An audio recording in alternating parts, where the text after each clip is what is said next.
And Chris, welcome. How are you? I'm great. Thanks for having me. How are you guys?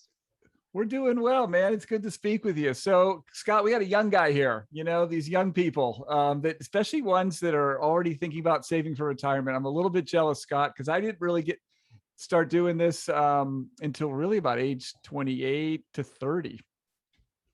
So, Chris, I'm going to ask you, how old are you? I'm 34 years old. 34. Oh my God, you look like you're like 27, Oh, 26, right in there, man. That's a compliment I want you to know. I So, appreciate Chris, it. tell us, you are a teacher. Where and what do you teach? Yep, I teach in Flushing, Queens, and I teach middle school science, going in on my 8th year this year. Wow. So Middle someone on school. this, yeah, go ahead, Scott. I was going to say Yeah, someone on this podcast is quite familiar with that subject and that level. yeah, you said the magic words, man. My wife is a middle school science teacher. She teaches 8th grade and has been doing 7th or 8th grade going on almost 24 years now. Oh, So yeah. what's it? It's not easy working with middle schoolers. It's definitely a calling. Yes. I was lost at first for sure, but now going on my 8th year, I think I kind of figured him out just a little bit. That's I can relate to that, Chris. When I taught elementary school for a little over 8 years, and boy, the first couple years, rough. Starting year three, I thought it started to get better. I have to ask you, what attracted you to teaching science? I totally fell into education and teaching science. Hmm. Um, my undergraduate degree was in sports medicine. I always pursued being an athletic trainer. So that background degree had a bunch of science in it. Yeah. So I worked 3 years full time as an athletic trainer. And as much as I loved it, the hours were long and the pay was low. So Hmm. I knew I had to pursue a master's degree in something. And, I came across education because it was the perfect mix of, you know, you get out at 2:30 p.m. So I could still go and do athletic training after school. There's not many other professions that get you out at 2:30 p.m. or give you summers off to still pursue, the passion of athletic training that I have on the side as well. And And so, are I you? actually stumbled, I'm sorry, No, you go ahead. I stumbled across a program at Queens College, and there was a shortage of science and math teachers in New York City. So at this time, the program was called Spiritas, and they were offering you a full scholarship and a $30,000 stipend on top of that to go back and be a science teacher. The one What? stipulation, yes. Sorry to interrupt, man. Keep going. That's crazy. Yeah, so I wanted to pursue it. I reached out to them and said, hey, I have a sports medicine bachelor's degree. We had a lot of science in it. I don't know how close I am to entering this program. They looked at my transcript. They said, you have a ton of science. You're very close. You have to take a few more courses. And they accepted me into the program. The only catch to keep the full scholarship and to keep the $30,000 stipend is you have to work in a high needs New York City school for 3 years. Once you accomplish that, you're free to work wherever you like after that and then keep the scholarship and stipend. What a great program. I will tell you, as someone who's done this podcast with Scott for almost 7 or 8 years now, he only cries out like that if it's over $20,000. So you went past that threshold.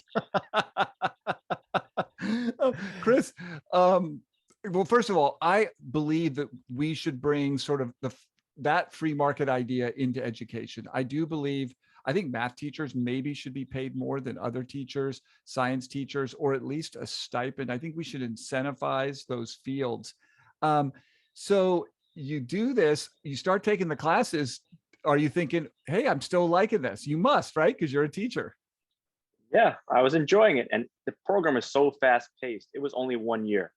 You were literally going through the fall, winter, spring, and summer, no break, nonstop Wow. with the classes. And the goal of that was by the second year, they were going to find you a job. They were going to place you somewhere in one of those high need schools in New York City. And you were just going to work on your master's thesis paper and you're going to work full time as a teacher. So there wasn't much time to really think about anything but just focus on this program and get it done and then launch me right into teaching, sink or swim. And this school that you went to, the so-called high need school, can you describe it? Can you describe what that was like the first few years? Yeah, I like to tell this story that, my personality, I've never quit anything. I'm not a quitter. But my first year of teaching, that was the closest I've ever gotten to quitting something. It was shocking how difficult it was. And they really just throw you in the mix there. I teach in Flushing, Queens, which is a high Chinese population. If you go, you don't see many signs in English. Everything around you is in Mandarin around. So it's a pretty cool and interesting atmosphere. Oh yeah. And I'll I'll never forget, I walked into this classroom and, I'm nervous. I'm a first year teacher and I'm talking about what we're going to do this year and all the things we're going to go over in science. And I just look into the kids. I finally look up to the kids and I see that deer in the headlights look, like they don't understand a word I am saying. So I Wow. stopped everything I'm doing and I said, raise your hand if you understand anything I'm saying right now. And not a single hand went up. Oh, I was teaching a beginner E&L class. The majority were from China. They've been in the country less than a year, and there was 30 of them, and only me. There was no ESL teacher. I'm a first year teacher, and I said, "Oh my God, what am I going to do the rest of the year? I can't teach rocks and minerals. They don't even know anything high by anything in English yet. How am I going to teach science curriculum?" Chris, how did you survive? I panicked, but luckily I have some amazing coworkers. They were Mm. going through the same thing, and they saved me. They relaxed me. They gave me lessons to work with, and told me not to. You have to do the best you can with these kids. You're not going to teach them high level things. You have to do low level things, and whatever you could get out of them is great, because they don't really understand English yet. And whatever doesn't kill you makes you stronger. So you make it out of that year, you can handle anything. You're battle tested, and that's really what New York City school has done to me. Well, Christopher, I taught at American University in Washington, D.C., and I was an adjunct there and taught teachers who were part of something called the DC Teaching Fellows. It was kind of modeled after Teach for America. And this group was a little different than Teach for America. Teach for America tended to be like just out of college types employees. This was second, third career people. We had attorneys. I think there was someone, I don't know if it was a nurse practitioner, people who had, pretty substantive jobs. And I heard those comments. They said that because I think I got them on their second year of teaching, and they said it's easily the hardest thing they ever did. They were assigned to schools in the Washington, D.C. area. They had students who had never been to the mall. So if you think about, how sort of compact DC is and how famous and inviting and free the mall and all of the museums are, and to have students whose families who had never been able to go over there or gone over there, just shocking. So again, I'm impressed. So you're still at the same school? Same school, only school I've been to. Yep, going on the 8th year now. Oh, so I think Scott's going to transition a little bit to how you got interested into, saving for retirement and this other side hustle. But again, I just want to say how much I admire you, Chris. That is quite a story. Oh, thank you so much. Appreciate it. It's tough enough being a teacher. It's tough enough being a new teacher, and then being a new teacher where there's such a language gap. But then also not even realizing going in that there was going to be the language gap. It makes me like, man, my job is easy. I don't know. And yet you started this out by saying you got out of sports medicine because the hours are long and the pay is low. I can't imagine your hours were short to start out with. I guess so. Before we get to the finance stuff, I'm actually kind of interested in how that community in particular has had it rather rough over the last 18 to 24 months due to some rather just really bad behavior on the part of some people in this country. How are they holding up? How do you address that? How is that going? It's going well. It's a very interesting place to work. They were wearing masks way before COVID. Yeah. Everywhere they were wearing masks way before the whole COVID situation. And I was always confused why they were wearing the masks. And, one day they told me that, I'm sick and I don't want to pass that to my classmates. Because, learning new things about them to see how much they care about people around them, but they're wearing a mask, but they don't want to get their classmates sick. I just thought it was amazing. And, you're constantly picking up on these cultural things with this, group of kids that I teach in this area. So interesting. Well, I guess let's figure out. Let's transition over to the finance stuff. So first of all, New York City has some very good options, or very interesting, but very different from the rest of the country when it comes to 403b, 457. Do you want to tell us a little bit about how you got introduced to either of those, just anything that has to do with retirement. Like, how did you decide with a sports medicine and then science teacher, like, I want to get into personal finance? What was your introduction there? My introduction was through two people, one, a client that I used to train one-on-one, and my uncle. And I've always just had that personality of being a good saver. I just never really knew what to do with that money or how to implement it. Um, so I remember reaching out to one of my clients and saying, I have, a good amount of money saved, and I know I'm losing to inflation every day with it just sitting in a bank account. What should I do? And he opened my mind to a few mutual funds through Fidelity, and got the ball rolling that way. And then my uncle came up, and he was, he understood a good amount about investing, and he said, if I tell you what to invest in, you're never going to learn anything. So he gave me a website, he gave me a few books to read. He's like, read these and then come back to me. So I think that really, making me figure it out on my own was huge. It built that confidence. And like, he said, if he just told me, invest in this index fund and that index fund and call it a day, I wouldn't have really learned. And I always had that saving background. So I was so interested when I started reading these books and the light bulbs going on. I was just fascinated, and I wanted to learn more and, see how to make my money work. And, how simple it really is if you break it down. It's not rocket science to be a good investor. I always tell people it's more about the psychology rather than, what individual stocks, and how to read earnings reports and things like that. There is a place for that as well, but you can be successful just by having the right psychology. That's a great book that I've read, Psychology of Money. And that's the main part of investing that I've learned. Yeah. What were some of the books that your uncle asked you to read? The first one that I started with was definitely The Millionaire Next Door. Oh, yeah. From there, I went on to The Simple Path to Wealth, Psychology of Money, Rich Dad, Poor Dad, A Random Walk Down Wall Street. Just a few off the top of my head. I Will Teach You How to Be Rich, The Wealthy Barber. I could go on. They were all just so great books, and I'm just so interested in them, and it's great.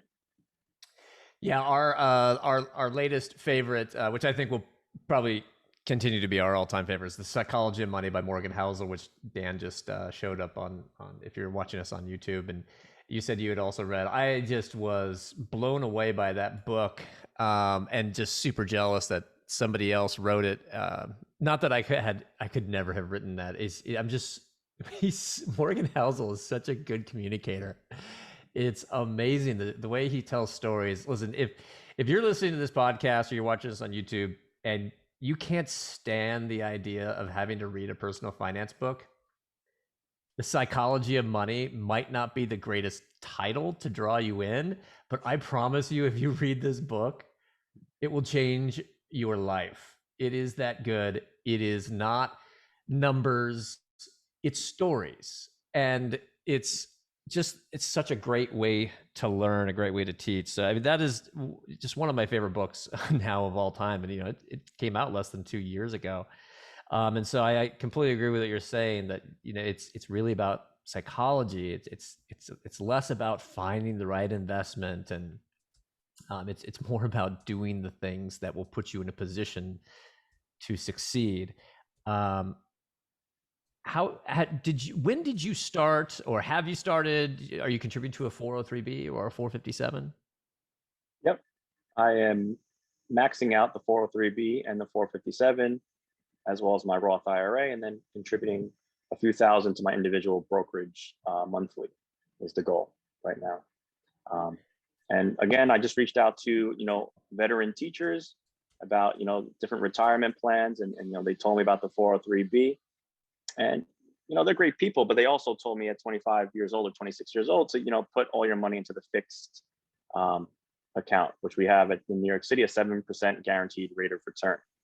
They don't know, they're great people, and they're just telling me what they think is best for me. But as a young person with, a 35-year time horizon, there's better options. And recently we had there's a U.S. equity index fund that's been introduced to 403b, and also an international equity index fund that's been introduced. January 1st, 2020 was the inception date that they were added, which a lot of people don't know about. Well, yeah, I mean, and they're very low cost. It's a great program, and honestly, even at 7%, I almost might take that over an index fund at today's valuations. But it's what I love about the 403b in New York City is it's not something you really have to think about in terms of whether to put money into. Worst case scenario, you put your money in, you're going to grow at like 7%. Worst case, yep. You know, I mean, that's a pretty damn good worst case scenario. And, you know, it's not like you have everywhere else, people have 10, 20, 30, 40 investment options. They have to figure out which vendors to use, which product from which vendor, what are the fees. I mean, New York City is just, it's kind of like the thrift savings program, but for New York City employees. And then they have this amazing guaranteed account. I mean, I always tell people, if you're in New York City, contributing to that 403b, even if it's just for the fixed account, that's better than getting a match, especially with interest rates where they are at today. It's basically like getting a match. When did you find out about the 457?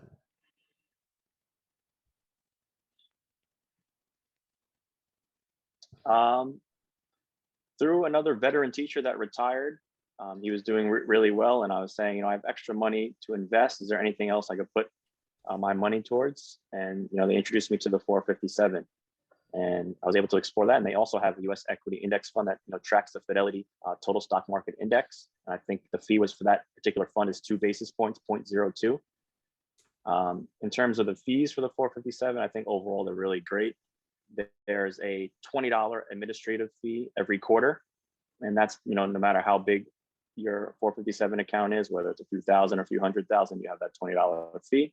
And then there's a 18 basis point administrative fee for the whole entire thing. And then whatever fund you pick, like for the example, the US equity index fund, which I said is about 2 basis points, 0.02. So they have a different, they actually have their own 457 plan. They don't use the state's 457 program. Yes. Interesting. Okay. But still, those are very reasonable, very low fees.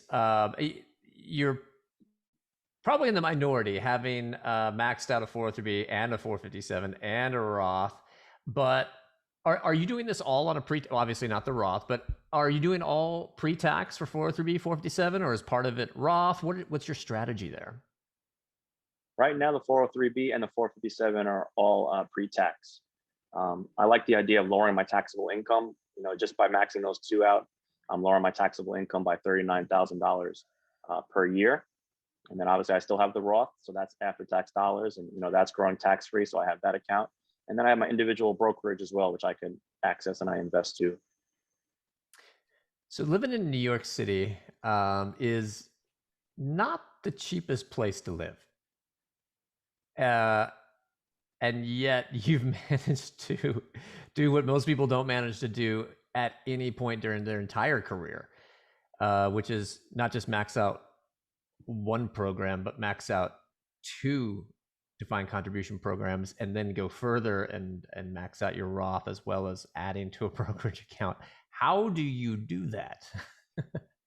So one of the benefits of teaching in New York City is, we get paid pretty well compared to around the country teachers.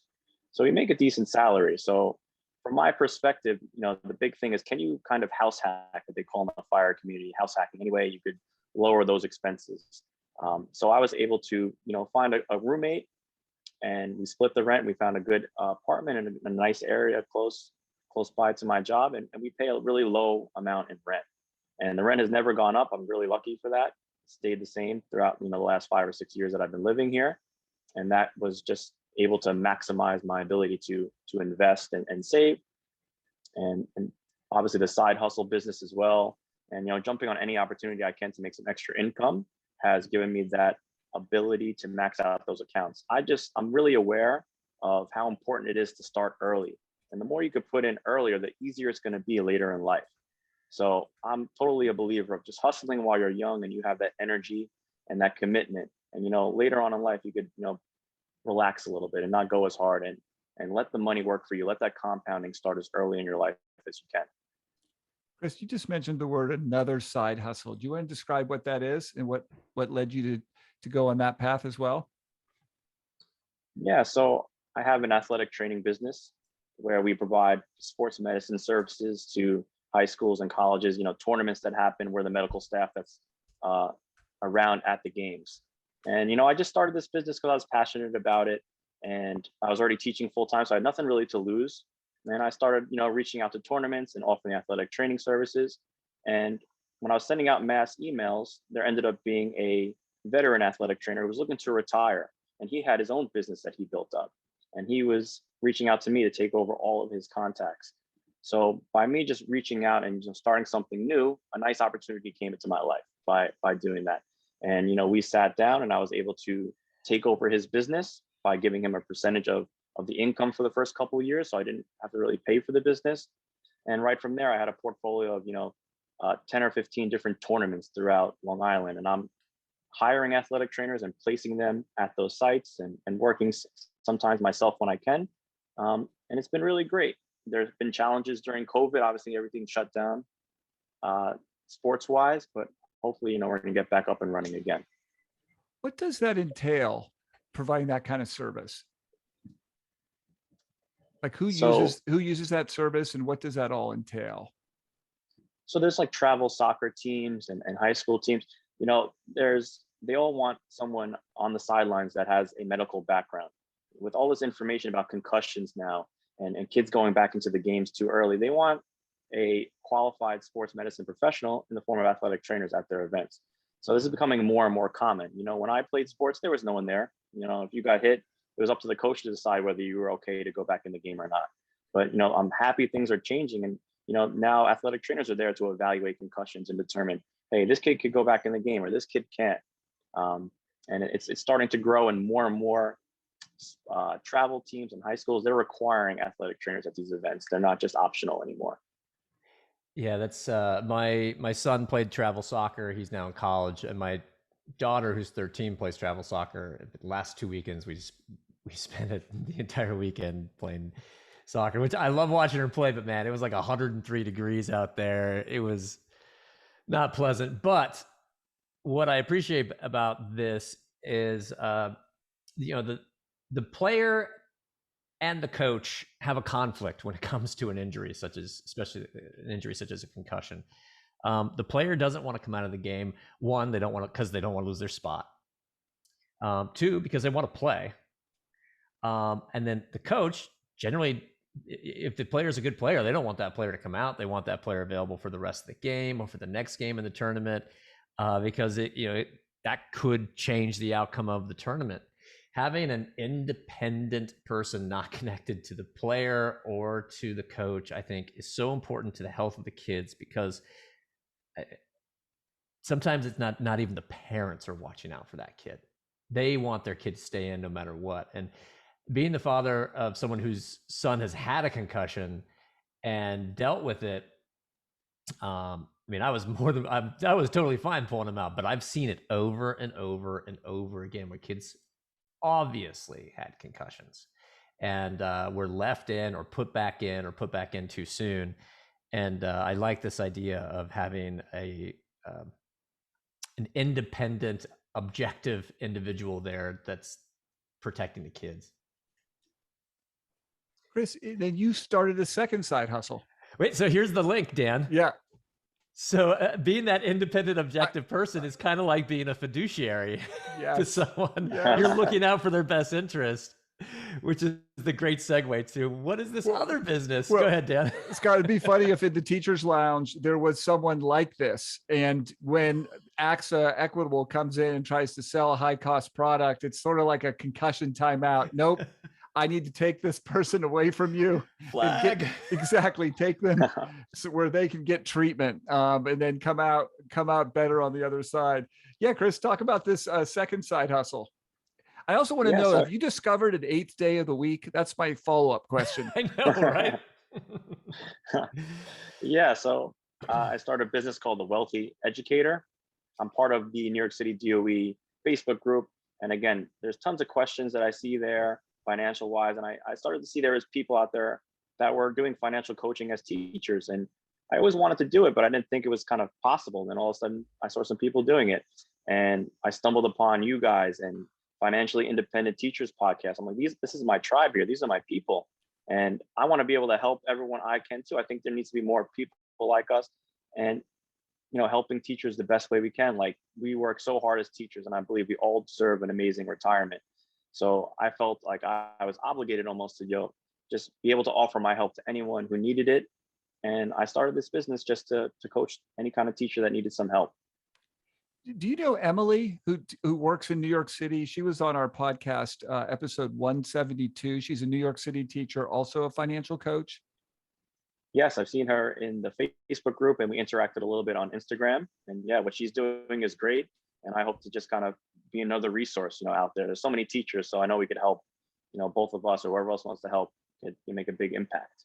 Oh, that's awesome. So do you want to describe your services? So do you only work with New York City teachers? Would be it other, I would expect you have such an expertise, a local expertise, and it's such a big market. You could just focus on New York City, but is that your market? And what kind of services do you provide? And what are your fees for these services? Yeah, so right now I'm trying to focus on New York City teachers. I feel like I'm pretty well educated in the 403B, 457, our pension, the different fees that go along with each of them, and how to invest properly at the lowest cost fees. So that's my focus group, and I'll do financial coaching just to get them on the right track. We talked about the psychology of money, and I really want to implement, and tell people it's not about knowing different stocks and earnings reports. It's about not panicking when the market crashes, being confident enough in your allocation and your investments that you might have the fortitude to even invest more when that market goes down, because you understand, hey, stocks are on sale. While everyone's running away, you're going to do the opposite. That's the psychology of money there. And I really want to start teaching people that and build their confidence, so one day they could manage their money on their own. I think there's no better feeling than being able to just manage your own portfolio, because at the end of the day, no one's going to value your money as much as you do. So knowing exactly where each dollar is going and having that confidence it's a really great feeling. And I want to just teach people that as well. Well, we would love if every teacher, really every American, knew that concept, and it's coming, right? I'm not predicting one in any period of time, but historically, we always have these dips. We always have these drops, could be 5, 10, 15, 20%. But I would think people who have this knowledge obviously are equipped to overcome it. But I would say if you're a New York City teacher, you are really equipped to overcome it, assuming you don't lose your job. You've got a solid pension. You're getting over 7% in the fixed account. I would think you're going to be great. So anyway, I know that day is coming, and I'm really happy that there are people like you out there. And then what do you charge for your services? Do you mind sharing that? Or is that you want to keep it private and they can reach out to you? Let you decide on that one. Yeah, for an hour session right now, I'm charging 200. And it's going to come down with a breakdown of, a plan and a follow-up if they need it as well. So we can really break down what their goals are and make sure they're implementing that plan. And I'm there to access through email and text message after that one meeting as well. Okay. What about insurance? I mean, obviously you don't sell insurance, but one of the things that I think people get, I won't say wrong, but I mean, I obviously I want everybody to invest in their 403B, 457, a Roth, something along those lines. But especially if you're a teacher who has kids or a spouse, you have two assets. While you're alive, you're providing an income to those people. I see that a lot of teachers are underinsured for life insurance purposes, and I don't know what New York City looks like for disability, but your greatest asset is your ability to earn an income, at least while you're younger. And losing that ability to earn an income is substantial. You actually have a greater probability of becoming disabled than you do dying. So how do you handle like when you're reviewing with somebody their insurance?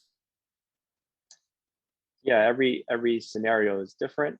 I personally, I don't have any kids. I don't have any kind of life insurance.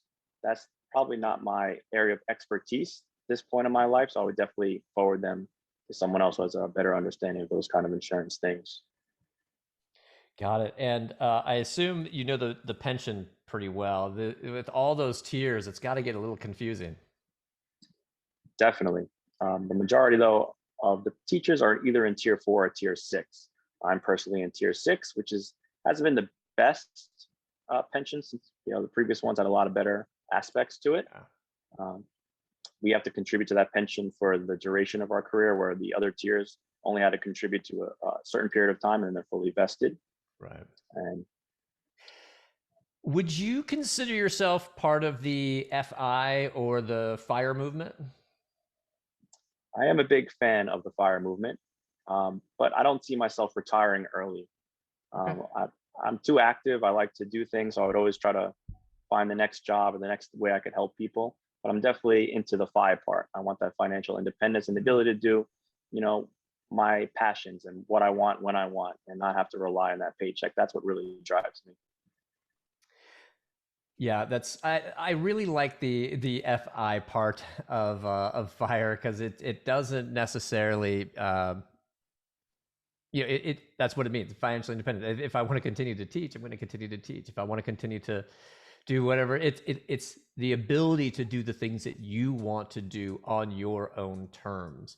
And it doesn't require you to retire early. Like, even I don't want to retire early. Like you said, I want to continue to do these things that I enjoy. Although, given how many different jobs you currently have, I don't know, maybe you will want to retire early at some point.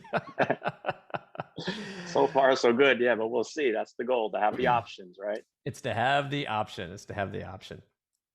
What about, this has got to be an interesting one for you. And maybe I'm not exactly sure how it would apply now versus like in the future, but I mean, being in New York City, it's got to be a little tough on whether or not to purchase I guess not a home, but apartment, or maybe, you talked about Long Island, maybe you buy a home on Long Island. Real estate is not cheap. What's your long-term plan for real estate? I mean, you're 34 years old. Maybe you don't know. I mean, I don't know where I'm going to be 15 years from now, but what are your thoughts there? Right now, I enjoy renting. I just enjoy that flexibility of, not paying, those maintenance costs, all those things that could go wrong with a house. I'm not the most handy person, and I don't have to worry about, all those costs that are associated with it. I'm a big fan of the book "I'll Teach You How to Be Rich," Ramit Sethi, and I believe he still rents to this day just for those reasons. He's a big advocate for renting over owning.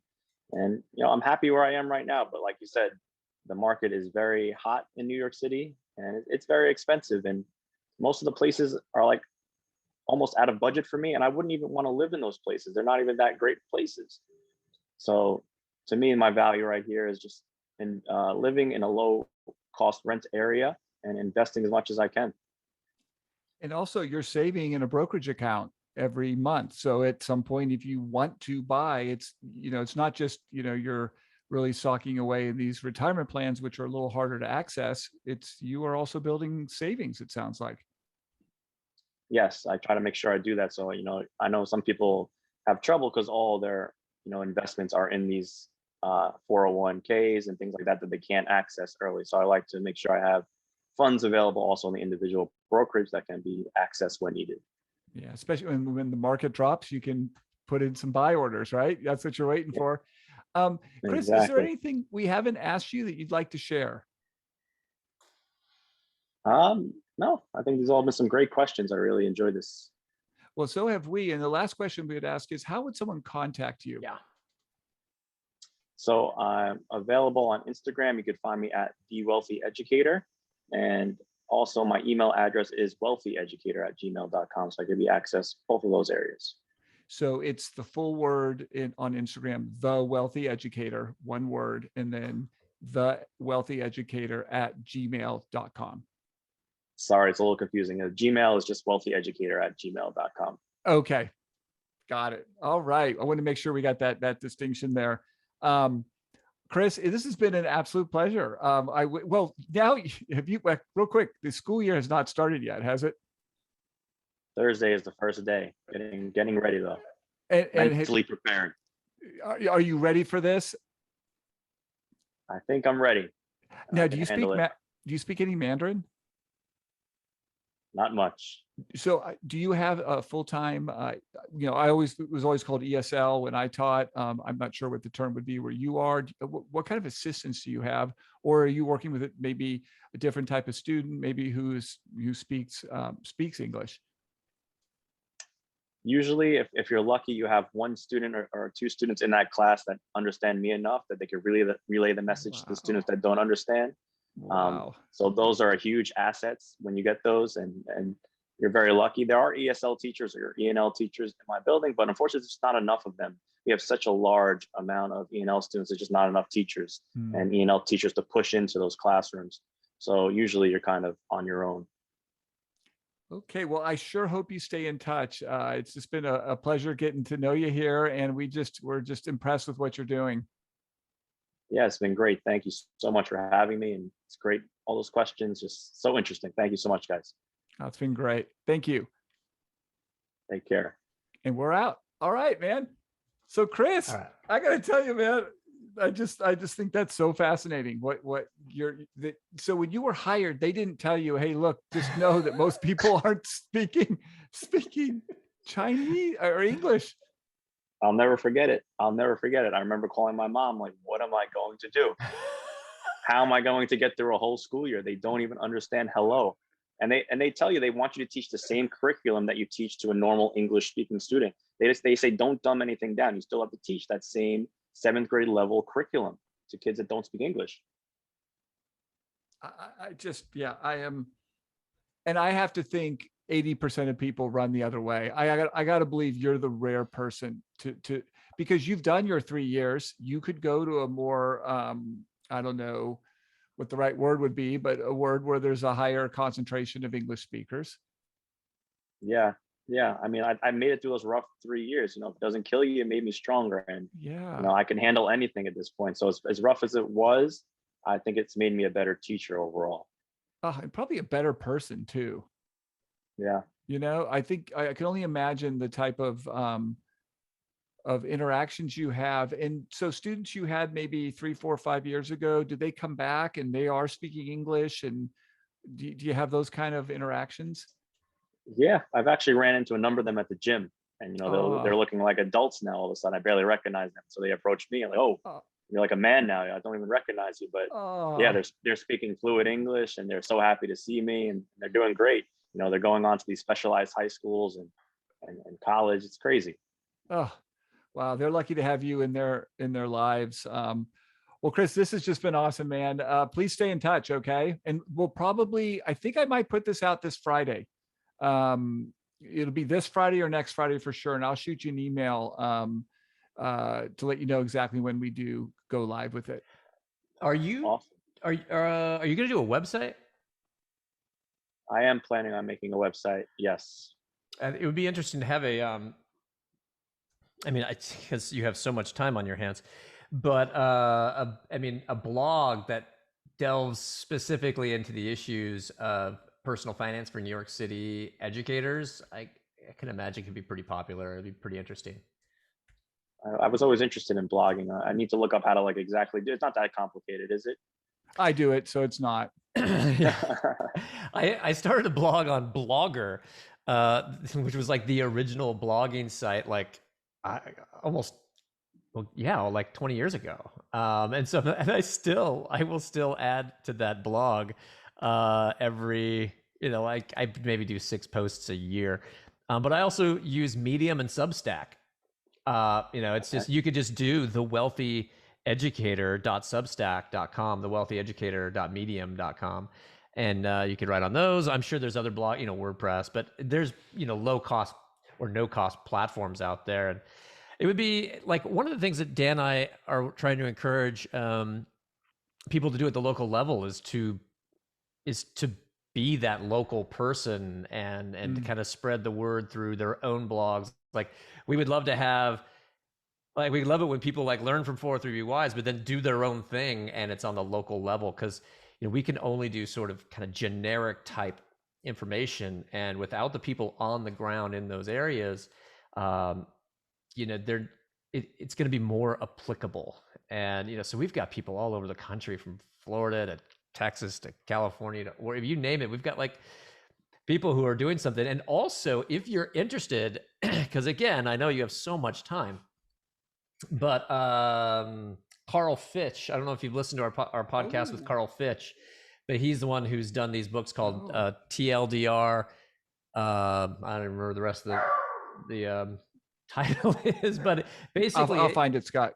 these are books that are focusing on your particular state. So he basically has written half the book, and then he's partnering with each person in a different state to write the pension portion, and even the 403b 457 portion for that state, or in your case, maybe just for the city. So I don't know if you're seeing this, Chris. I can see, Yeah, so this is the Iowa one here. And okay, that's a different, okay, this is Illinois, I believe. No, this is Colorado here, Illinois. That's Iowa. Iowa. Oh yeah, Matt. And then Jill is Wyoming. So anyway, he's looking for people who are, like Scott said, experts in their area. And let me send you this link if you're interested. It says interested in collaborating with Carl. Should I put it in chat? Would that work for you? Or should I email it to you? Yeah, if you don't mind, email that'd be great. No, I'll respond. I have your email up, so I'll just respond to that right now. And again, you may be too busy to do something like this. No, I appreciate all these suggestions. This is awesome. I was always interested in blogging. I just didn't kind of know where to start. So that suggestion I really appreciate. I don't know if you would mind putting those names you said about the different ways to start a blog in that email. I don't know. I'm sorry if you're busy, but that'd be awesome. Yeah, I'll send it to Dan. Sounds good. I just sent you that link to Carl. But yeah, I think just pick tiny topics that, how do you start a 403b, or what is the New York City 403b? What is the New York City 457? Like just small topics like that. Roth versus pre-tax. Yeah, all that fun stuff. Because like most teachers don't know any of this stuff. Yeah, just a general. And just, I think you also got to spotlight that you got 7%. I just think that's phenomenal. Maybe because I'm getting older and my investments are becoming, more conservative, but I would love, I'm so happy Scott got me into a TIAA-CREF fixed annuity paying a little over 3% for my fixed portion. And I feel so good about that, but oh my God, 7% would be amazing. I don't know if you heard, but the older teachers before me, they were guaranteed 8.25. I think the principals, the APs and the principals are guaranteed 8.25. Yeah. I don't like that division, but I don't like when, but I do think administrators have tough jobs. I will tell you that. I couldn't have done that job. I mean, I could do it, but I don't think I'd do it well. No, me either. Well, Chris, stay in touch, my friend. Yeah. So thank you so much, guys. This has been awesome. You bet. I just followed you on Instagram. We need to do more with our Instagram account. But anyway, I just hit it right there. So take care, man. All right. Take care. Have a great one, guys. Nice to meet you, Chris. You too, guys. Bye. All right, Scott, I'm going to hit stop on the record.